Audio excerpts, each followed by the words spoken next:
Hi, this is me Ashish and you are watching Angrezi Gyan, so welcome here. आज की इस video में हम बात करने वाले हैं ग्रामर क्या होती है, इसके बारे में हम जानें कि ग्रामर क्या होती है, यानी कि व्याकरण क्या होता है। देखिए, मैंने आपको कुछ दिन पहले बताया था कि मैंने एक सीरीज स्टार्ट की है ग्रामर की, जहाँ पर मैं बेसिक से लेकर के एडवांस तक की सारी चीज़ें बताऊँगा ग्रामर से रिलेटेड।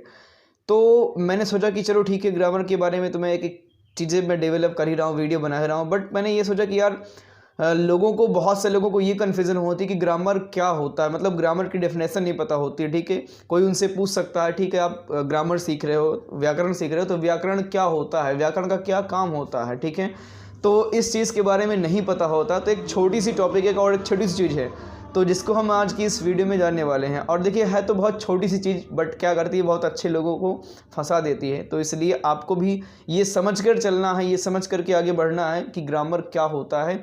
इन फ्यूचर कभी भी आपसे कोई प्रश्न उठाता है तो आप आराम से उसको इजीली तरीके से आप बता सकें। तो चलिए हम आपको बताते हैं कि ग्रामर क्या होता है। ठीक है, तो सबसे पहले I will tell you in Hindi में आपको बता दूँ तो व्याकरण यानी ग्रामर का जो मतलब होता है वो होता है व्याकरण। व्याकरण मतलब, अब मैं थोड़ा सा आपको इसकी डेफिनेशन समझा देता हूँ, तब आपको बेहतर समझ में आ जाएगा। डेफिनेशन मतलब कि व्याकरण उस शास्त्र को कहा जाता है जिसमें भाषा को शुद्ध करने वाले नियम बताए गए हों। ठीक है, क्या मैंने कहा, व्याकरण उस शास्त्र को कहा जाता है जिसमें भाषा को शुद्ध करने वाले नियम बताए गए हों। Grammar is said to be that scripture in which the correcting rules of language have been told. So ये इसकी डेफिनेशन होती है, मीन्स समझ पा रहे होंगे। तो किसी भी भाषा के अंग प्रत्यंग का विश्लेषण तथा विवेचन व्याकरण कहलाता है। यानी गाइज कि जो आप पढ़ते हैं ग्रामर, जो व्याकरण होता है, व्याकरण एक ऐसी विद्या होती है जिसके द्वारा किसी भी भाषा को शुद्ध बोला, लिखा और शुद्ध पढ़ा जाता है। ठीक है, ग्रामर के माध्यम से।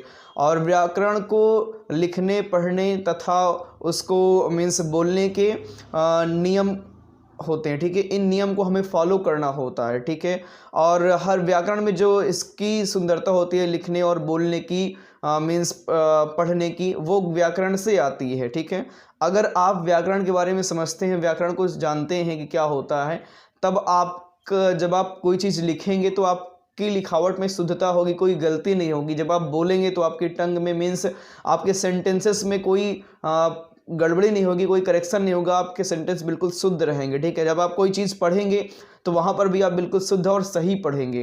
तो ये फ़र्क पड़ता है मीन्स ग्रामर का। अगर आपको ग्रामर आती है तो यानी कि आपको सारी चीज़ें पता है, शुद्धता क्या होती है, शुद्धता कैसे बोलते हैं, शुद्धता कैसे लिखते हैं और शुद्धता कैसे पढ़ते हैं।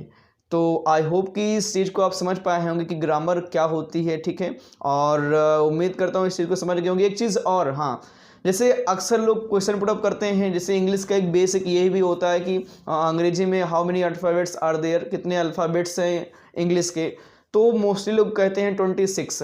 तो ये आप रॉन्ग जानते हैं। अगर आप ये जानते हैं कि 26 होते तो फिर आप रॉन्ग जानते हैं, बट 26 अल्फ़ाबेट नहीं होते, अल्फ़ाबेट केवल एक होता है।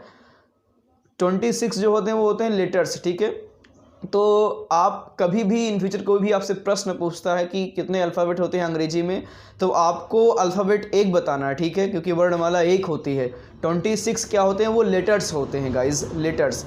जैसे ABCD ये क्या होते हैं, ये लेटर हैं। ठीक है, मीन्स ये सब क्या हैं, अल्फ़ाबेट के लेटर्स हैं। ABCD ए से लेकर के Z तक की सारी चीज़ें जो इसमें इंक्लूड रहती हैं, ये सारी चीज़ें किस में आती हैं, लेटर्स में आती हैं। जैसे फॉर एग्जांपल एक माला होता है यार। ठीक है, माले में कई सारे फूल मीन्स लगे रहते हैं, there are so many flowers. तो माले में बहुत सारे फूल होते हैं, लेकिन उन सारे फूल को कलेक्ट करके एक माला तैयार होता है, तो उसको हम गार्लैंड बोलते हैं, ना कि हम उसको बहुत सारे मालों का आकार देते हैं। तो ऐसा नहीं है कि जैसे आप ये क्या बोलते हो, उसे फ्लावर्स बोल दो। ठीक है, तो फ्लावर्स तो होते हैं, लेकिन जब कोई एक चीज़ का आकार दिया जाता है तो वैसे उसे अल्फ़ाबेट बोला गया है, पूरे means A to Z letters को। ठीक है, तो जो अल्फ़ाबेट होता है वो एक होता है, 26 क्या होते हैं, लेटर्स होते हैं। आई होप कि इस चीज़ को आप समझ पाए होंगे। सो बस इतना ही। वीडियो पसंद आई हो तो लाइक करिए, चैनल पर पहली बार आए हुए हैं तो सब्सक्राइब करिए और सीखिए। हर एक चीज़ मैं आपके लिए डेवलप कर रहा हूँ। जल्द ही मैं आपको पार्ट्स ऑफ स्पीच के बारे में बताने वाला हूँ।